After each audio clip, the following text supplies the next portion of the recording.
I came home on a random Tuesday afternoon, tired, hungry, already thinking about what leftovers I could reheat. And then I saw it, a brand new fence, clean, expensive-looking cedar, being installed 3 feet inside my yard. Not near the property line, not even close, I mean fully, confidently planted like it had always belonged there. And right behind it, like a proud little king supervising his kingdom, was my neighbor, except let's not call him Brad.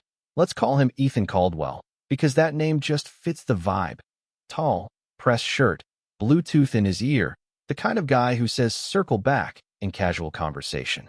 Now Ethan had only moved in about 6 months earlier, but in that short time he'd already transformed his place into what I can only describe as a tech CEO's weekend house. Glass walls, minimalist landscaping, security cameras at every angle, motion lights that could probably detect a squirrel blinking.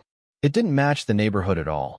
We're talking about a quiet suburban street with old oak trees and kids riding bikes, and then boom. This futuristic cube dropped in the middle of it like it took a wrong exit off the highway. At first, I didn't care. People can build whatever they want on their own property, right? But over time, you start noticing patterns, the way Ethan would walk the boundary line with his contractor. Let's call him Rick, holding measuring tape, whispering, pointing, like they were planning a military operation instead of landscaping. I'd catch pieces of their conversations through my kitchen window, maximize the footprint, reclaim and used space, optimize layout efficiency. And I remember thinking, man, this guy doesn't see land the way normal people do. He sees it like a spreadsheet. So when I saw that fence, halfway into my yard, something in my stomach just dropped. Not confusion. No, this wasn't an accident. This felt deliberate. I walked straight over, didn't even take my shoes off, and one of the workers was already digging post holes right where my flower bed used to be. Roses my aunt had planted years ago, gone. Just dirt and a metal auger chewing through the soil like it owned the place. I called out, "Hey, what is this?" Ethan barely turned his head, gave me that tight corporate smile, you know, the one that doesn't reach the eyes, and said, "Oh hey, neighbor, don't worry about it. We're just correcting a boundary issue." A boundary issue. I stepped closer, pointed at the fence line. "That's not your boundary. That's my yard." And that's when he finally faced me fully, calm as ever, like he'd rehearsed this moment. "Actually," he said, dragging the word out just enough to feel condescending, "we had a new survey done. Turns out the original markers were off. This section has always been part of my lot. We're just fixing an old mistake." And then, like a magician pulling a rabbit out of a hat, he hands me a folder. Inside, neat printed documents, a survey map, official-looking stamps, signatures, the whole performance. Now I'm not a lawyer, but I'm not stupid either, and something about it felt off. Too convenient. Too clean. Like the conclusion had been decided before the measurements were even taken. I asked him straight up, "So you're telling me my property line just magically moved 3 feet overnight?" He shrugged, actually shrugged, like this was a minor inconvenience for me and not literal land theft. "You're welcome to review it with your own surveyor," he said, "but everything checks out. We're fully compliant." Fully compliant. Yeah, that phrase would come back later. I wish I could say I handled it calmly, but I didn't. I was angry, not yelling, but that kind of controlled anger where every word feels sharp. I told him this wasn't over, that I'd call the city, get it verified. He just nodded, still smiling, like he'd already accounted for that move. "Of course," he said, "that's your right." So I called. That same afternoon. Explained everything. The woman on the phone sounded sympathetic at first, but once I mentioned the survey documents, her tone shifted. She said, "If there's a certified survey on file, it becomes a civil dispute. You may need legal counsel." Legal counsel. Over 3 feet of dirt. Meanwhile, construction didn't stop. By the next morning, half the fence was already up, tall panels casting shadows into my yard like they were claiming territory. And every time I looked outside, there was Ethan, hands in his pockets, watching, occasionally giving instructions, completely unbothered. And here's the thing that really got under my skin, it wasn't just about the land. It was the attitude. The assumption that he could just take it, wrap it in paperwork, and I'd either roll over or drown in legal fees trying to fight back. Because people like Ethan don't just rely on rules, they rely on exhaustion. They count on you giving up. And for a couple days, I'll be honest, it almost worked. I started second-guessing myself, digging through old documents, trying to find proof, anything, but everything I had was decades old, unclear, faded copies. Nothing that could stand up against his shiny new, official survey. Until that weekend, when I remembered something I hadn't thought about in years. My aunt. She used to own this house before me. Retired civil engineer. Worked for the city back when this entire neighborhood was first developed. And she never threw anything away. Ever. So I went down into the basement, and that's where everything changed. All right, pause the story for a second, because this is where things get interesting, and honestly, this is the part most people completely miss when they're dealing with neighbors like Ethan. According to standard procedure, property lines aren't something you just adjust because you hired a new surveyor who tells you what you want to hear. Surveys can conflict, sure, but that doesn't automatically rewrite ownership. What it does do is create a legal gray area, and people like Ethan, they live in that gray area. From a legal perspective, there are a couple of tactics happening here. First, the confident paperwork move. You show up with documents that look official enough to intimidate the other person into backing down. Most homeowners don't have the time, money, or patience to challenge it, so the aggressor wins by default. Second, there's something called adverse possession, which Ethan casually threw in there. But here's the catch. That usually requires continuous, obvious use of land over a long period of time, not my landscaper trimmed your bushes a few times. That argument? Weak. But again, it's not about being right, it's about sounding right. And this is where psychology kicks in. This is a psychological trap. Ethan wasn't just building a fence, he was building pressure. Fast construction, official tone, constant presence. It creates urgency, makes you feel like you're already losing. The longer that fence stands, the more real his claim feels. It's a dominance play disguised as compliance. HOA culture and suburban zoning kind of amplify this too, because everything runs on documentation, permits, approvals. If someone looks like they've checked all the boxes, people assume they have, even when they haven't. The lesson here is, when someone moves fast and acts certain in a property dispute, that's usually your signal to slow down and dig deeper, because confidence and legality are not the same thing. And that's exactly what I ended up doing.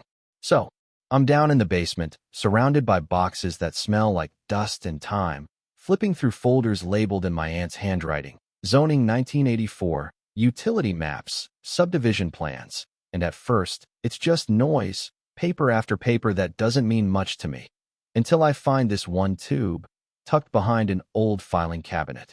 I open it carefully, and there it is. A full-scale blueprint of the entire neighborhood. Not the simplified version you get from the county. I'm talking about the real one. Elevation notes, grading lines, infrastructure overlays, the kind of map only engineers and city planners ever really see. And suddenly, things start clicking. Our street, it's not flat. It looks flat when you're standing on it, but according to this map, it sits on a subtle slope, designed that way on purpose. There's a drainage system built into the layout, and right along the side of my property, the exact strip Ethan just claimed, there's a marked drainage easement. Not optional, not decorative, mandatory.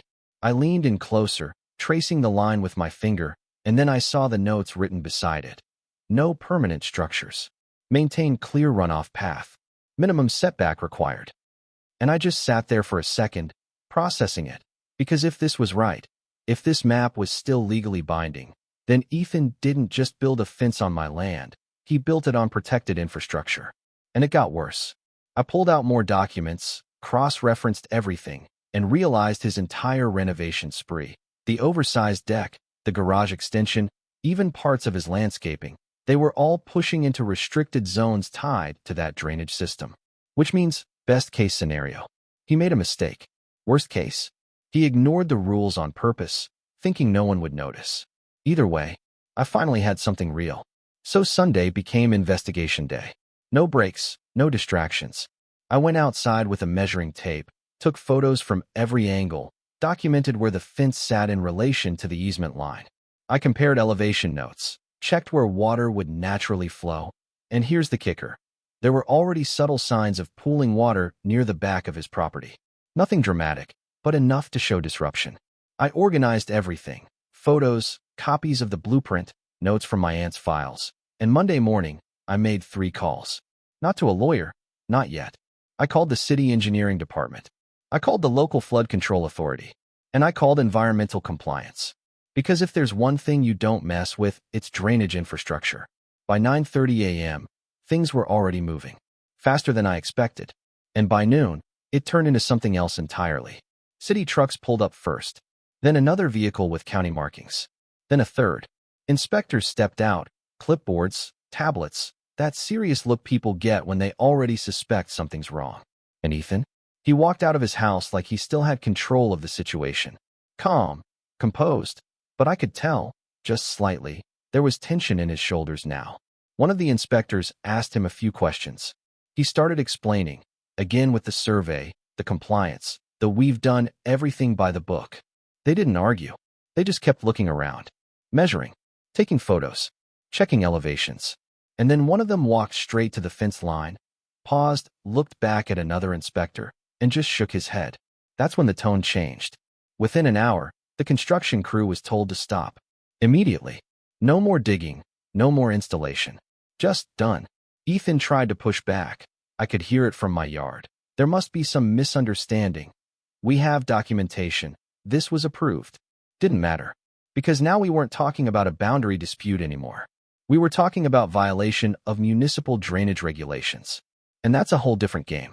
The flood control team confirmed it. His fence sat directly on a protected runoff path.